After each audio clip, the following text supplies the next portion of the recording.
Good morning.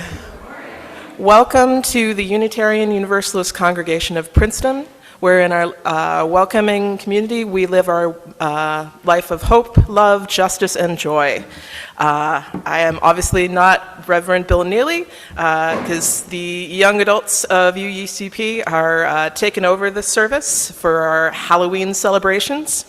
And so before this, we only have a few announcements. But as always, if you want to learn more, if you're just coming here this morning, we hope you will visit us at the welcome desk, stay for our trunk or treat and tacos afterwards, and learn more about us.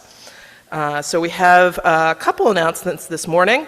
One is for next Sunday, November 2nd. The Women's Alliance is hosting a delicious brunch, which is one of our favorite things to do here, and a great opportunity to get to know fellow congregants while enjoying some great food. I also have an announcement from our membership coordinator to keep an eye out for the new design of Skylights, which is our monthly newsletter, as well as e-happenings, which comes out every week. E-happenings especially is going to be called UU Princeton Weekly. So make sure to check your inbox this week and the next and check out the new look. And for trunk or treat, that will happen during coffee hour, just after service. We're going to need a little time for folks to get set up. So if you're hosting your trunk or treat in your car, please move it to the back strip of the parking lot. And if you're not staying for trunk or treat, please move your cars speedily out of the parking lot so that our little ghouls and goblins can walk around safely. Kids are instructed to stay in the lobby until about 10 or 15 minutes after service lets out so everybody can set up. And after that wraps up, the tacos will be served inside. And so that brings us to our welcome service and the lighting of our chalice. So if, Chrissy, you could join me. Oh.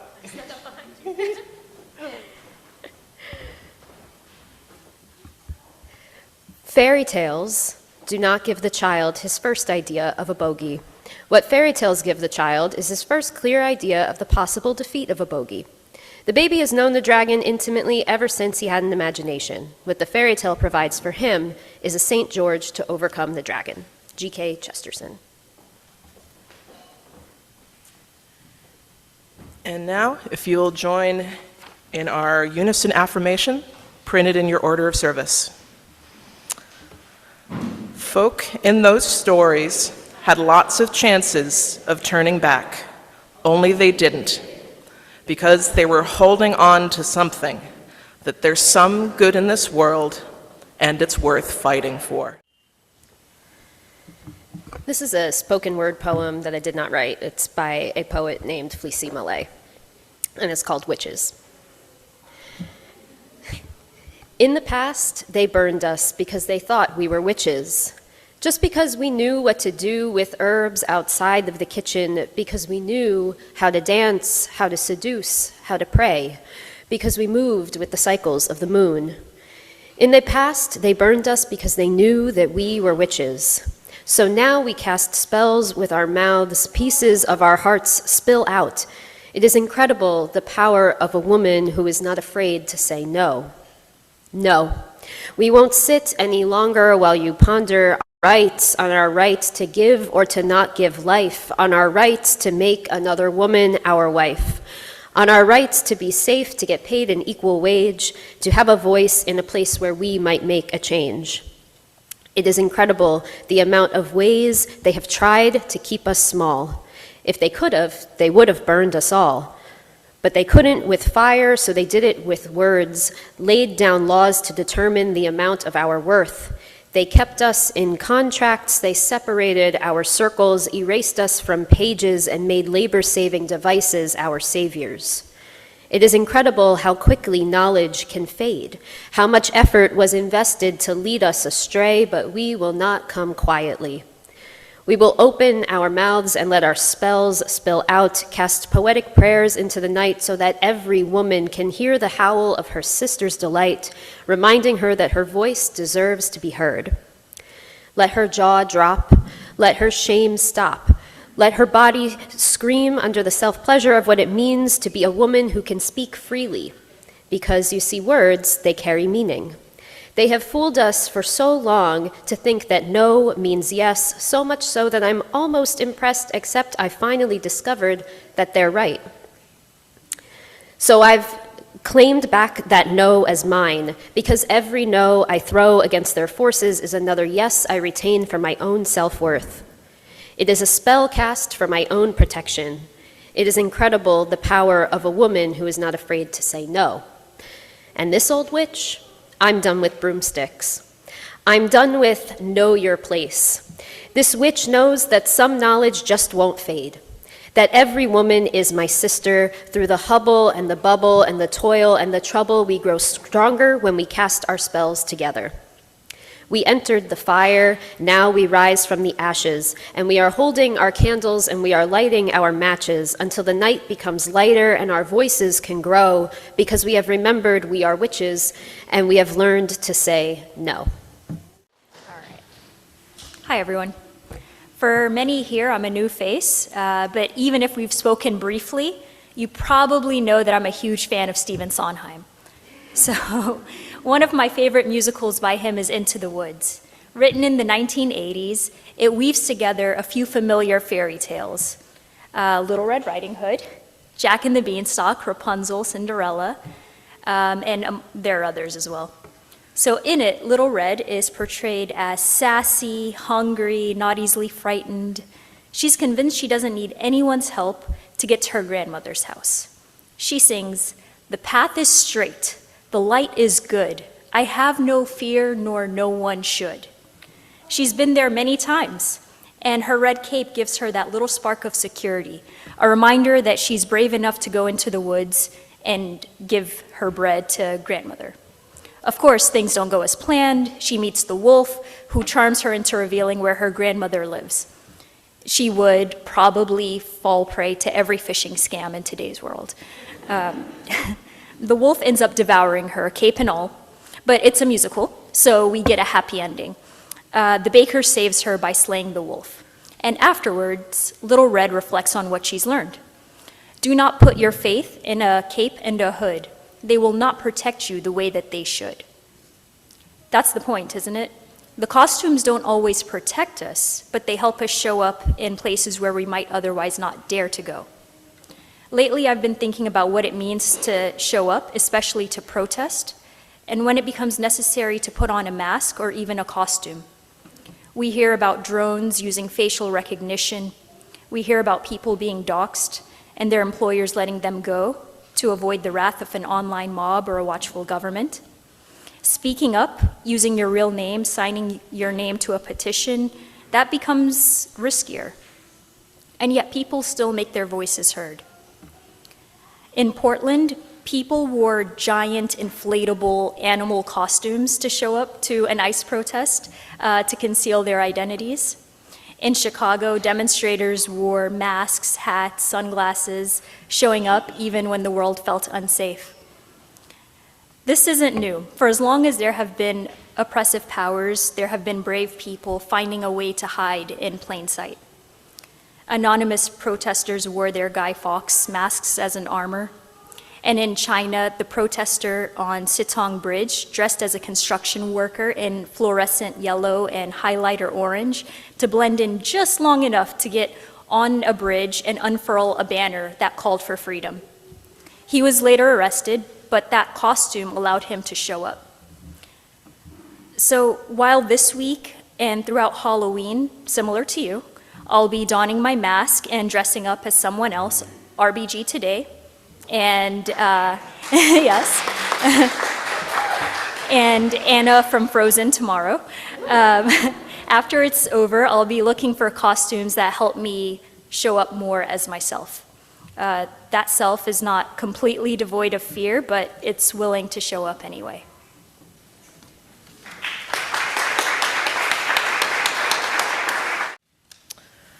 Our pastoral prayer this morning, like Christy, I borrowed from someone else. This is The Heart of Both And by Lynn Cox. Spirit of life, ever adapting and renewing, we come together this morning with yearnings that do not match. We yearn for stability, for even one moment of feeling like we know what is going on, for the ability to predict and to prepare for what is coming next. Yet we also yearn for change. We ache for a world that turns aside from racism, violence, dehumanization, and disregard for suffering. We pray for a change in the illness, grief, isolation, incarceration, and vulnerability of our loved ones. We reach for connections that will remind us that we are worthy as we are, and we reach for connections that will help us to become our best selves. Hold us in this heart of both and. Cradle us in the mystery. Today I'm going to be reading a story to you. This is called The Tale of the Three Brothers. Some of you may be familiar with it. It's about three brothers and their encounter with death. It's taken from Harry Potter and the Deathly Hallows. That's the 7th book. Three brothers traveling along a lonely, winding road at twilight, reached a deep and treacherous river where anyone who attempted to swim or wade would drown.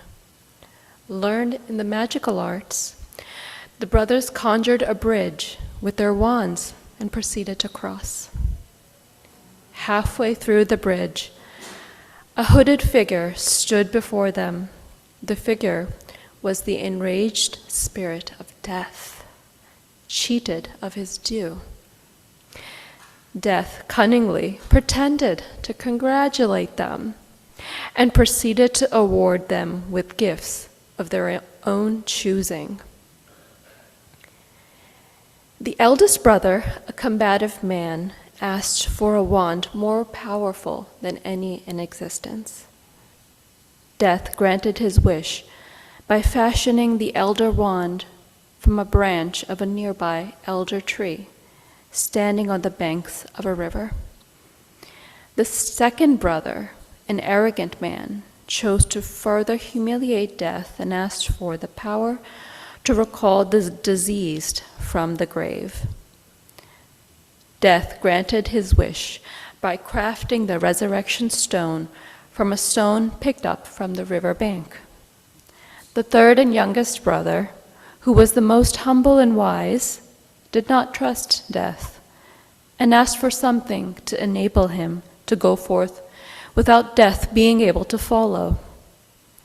A reluctant death, most unwillingly, handed over his own invisibility cloak.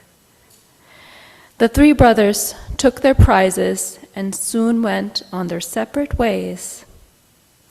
The eldest brother traveled to a village where a wizard whom he had quarreled with lived. He sought out a duel and fought the wizard using the wand, instantly killing the latter.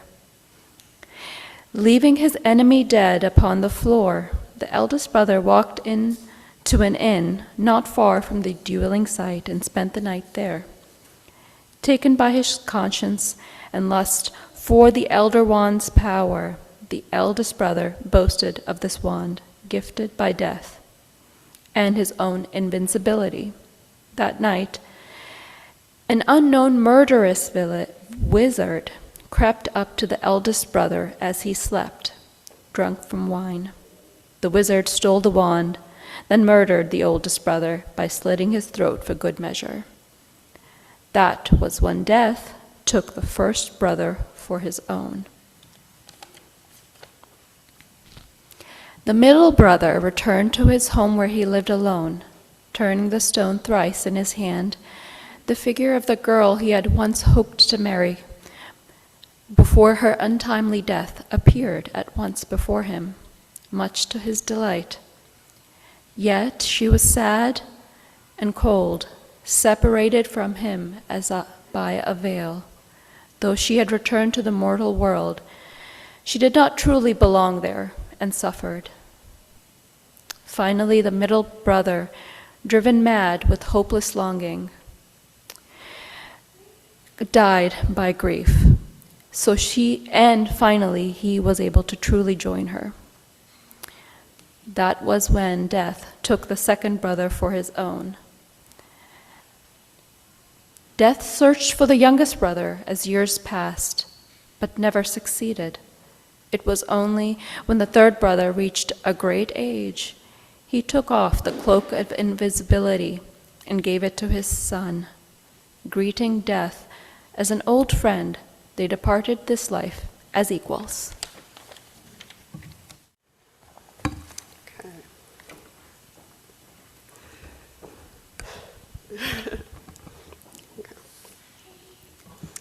Hello, everyone. My name is Irene.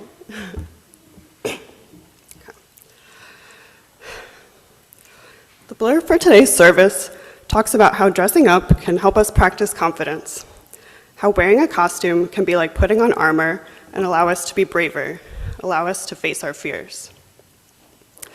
While this week we have Halloween and Halloween costumes on our minds, when I was given this prompt, I thought of a different type of costume that connects a lot of these ideas for me. I didn't think of dressing up as a particular character, but as a performer, or perhaps a different side of myself. I think a lot of people that know me outside of dance would be surprised that I do Latin dance performances. Latin dances, like bachata and salsa, can be sensual and sassy, energetic and bold. I come across as shy and quiet, possibly a little intellectual, serious, reserved. And I would say that I am those things. Not as shy as I was as a child, but still a little nervous when talking to new people. Definitely scared of public speaking. I'm literally shaking right now. More generally, I struggle with perfectionism, fear of judgment, lack of confidence, and fear of making mistakes. And yet, I choose to put on a short, tight-fitting, sparkly costume and strut out in front of an audience to dance. When I'm in costume and walk out for a performance, I carry myself differently. Upright posture, chest out, smile on. I can transform into a more confident, playful, happy version of myself. Be a little daring, not so demure. It is a show, but it's also something inside of me. The dance performance allows me to move past my fears, to still have them, but not let them rule me.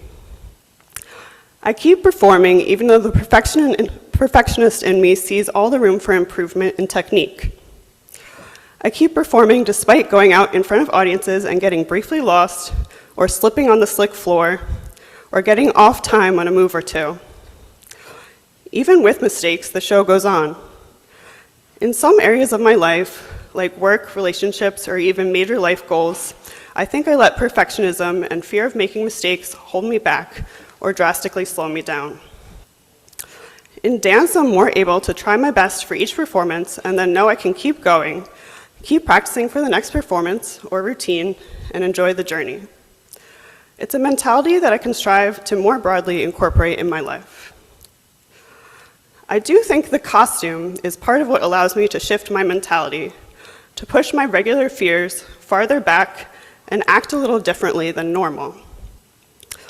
We are all multifaceted, but sometimes we can get stuck in a narrower version of ourselves. We can start thinking that certain traits are just the way we are, such as quiet or timid. Yet maybe this narrower version of ourselves is not all that we want to be, and we want to find a way out, a way to expand. Maybe sometimes we need to put on an act to show another beautiful and interesting facet of our true selves. We can use a costume or a performance to embolden ourselves to break out. When doing a dance performance, I am someone who's able to get in front of a crowd, be seen, make themselves and others smile, and even do some mildly daring tricks that I never imagined performing. Unfortunately, I can't demonstrate without a partner. Sometimes putting on what's framed as an act or performance can allow you to expand your horizons, take risks, and let out what was really just another part of the real you. Am I always going to go around acting like a bold salsa bachata dancer? No. But hopefully releasing that confidence and adventurous spirit on the dance floor can allow some of the confidence and willingness to take risks to spill out into other areas of my life. Even off the dance floor, I could just put on a fancy outfit, pretend I'm confident, and allow some hope and joy to shine through my being and out into the world. Now I'll do a very tiny demonstration for you.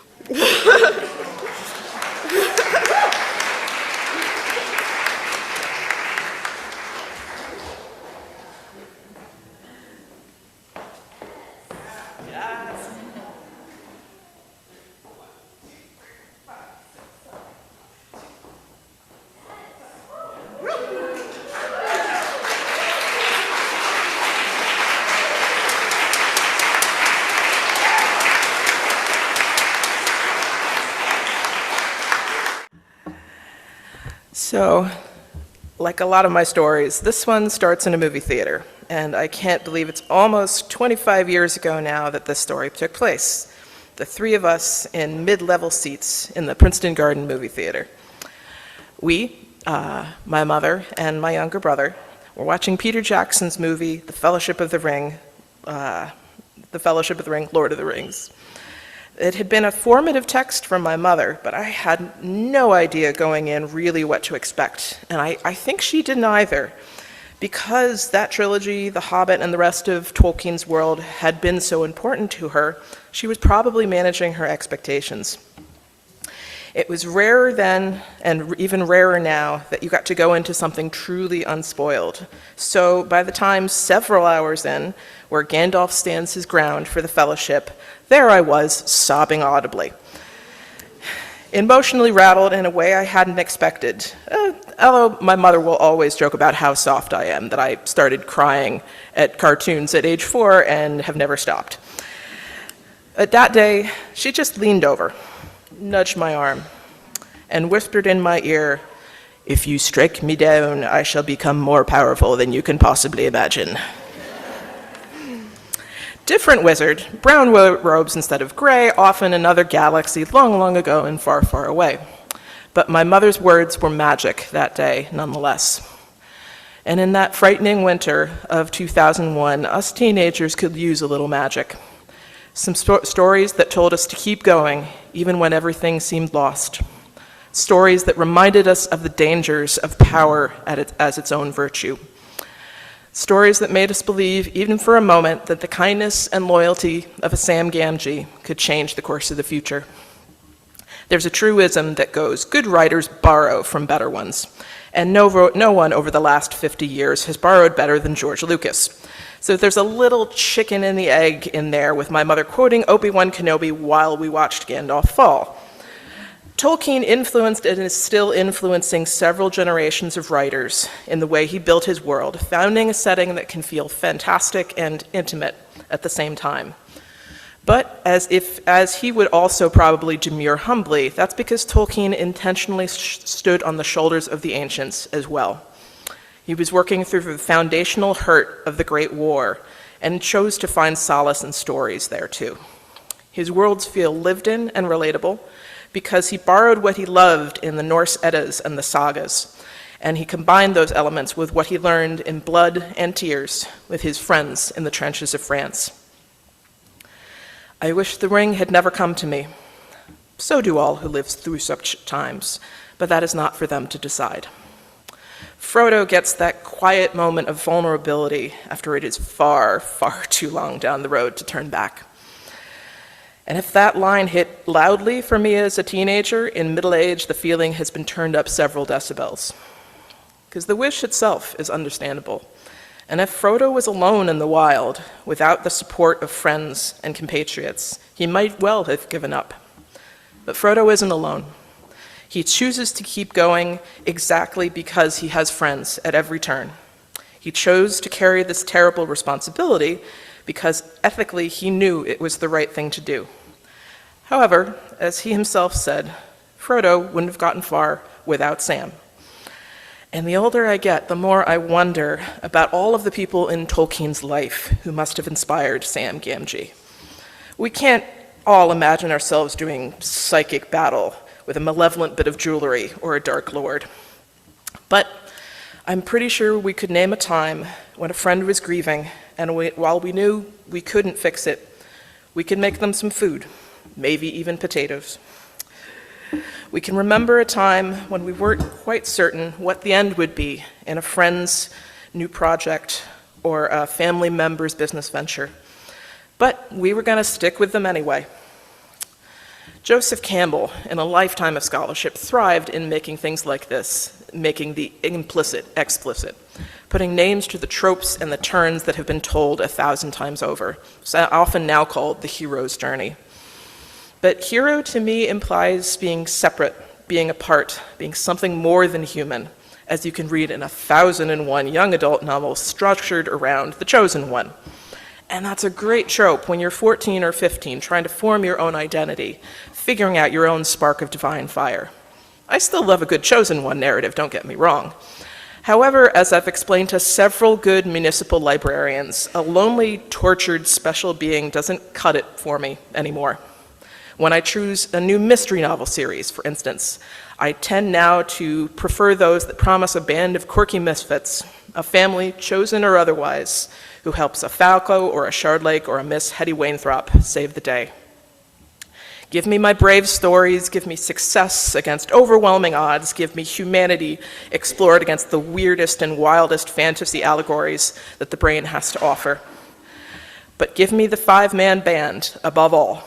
Give me people being courageous, funny, human, together. Blessed be, and amen.